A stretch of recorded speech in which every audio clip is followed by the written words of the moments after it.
پیشمرگین کردن ازدی مشق و راهنان سربازی دکن داکو ازمون خوین شر داعش دگل زانست سربازی و ریکخستی و دیسپلین سربازی تکلی ایک بکن. جای شنگال دم شر چقدر داعش کر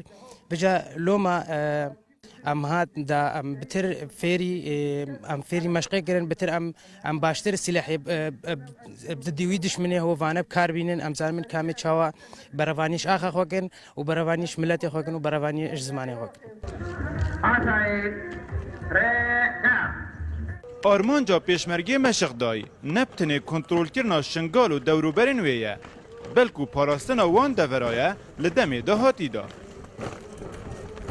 هی دشمنی ما هر دشمنی ما دائمیه هی ان شاء الله بسرفرازی بجنو مدبر دشمنی خوب ساکنین و بسنگانی و بسرفرازی و بقهرمانی مدبر دشمنی خوب ساکن ابرو ده فرقه ده فيري هر تشتی بونا دست خوشید ما مستعد فرقه پلنگش دیگن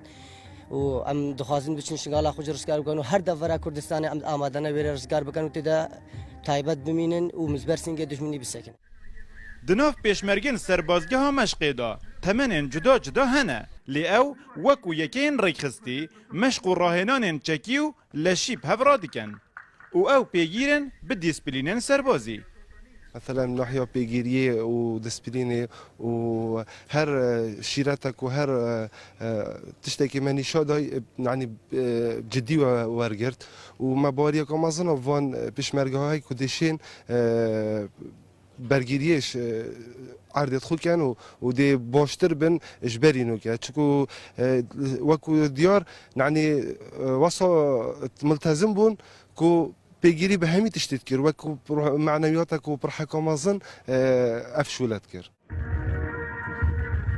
زیادتری 5300 پیشمرگین کردن ازدی لگوری خشتکی مشق کرنه هر بتالیونک جدا جدا مشق و راهنان سربازی دکن اوان بری نوکجی ازمون شری دگل چکدارن داعش ده هنه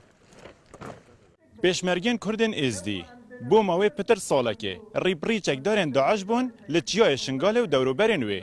او نوکه مشق و راهنان سربازی دکن بویه که لشوان پیستر کویتو شارزایی پتر لسر کارینانا چکی ورگرن داکو دور خوب تمامی کنترل بکن و پاراستنا ویجی بکن ایوب نصری روداو بیشابیره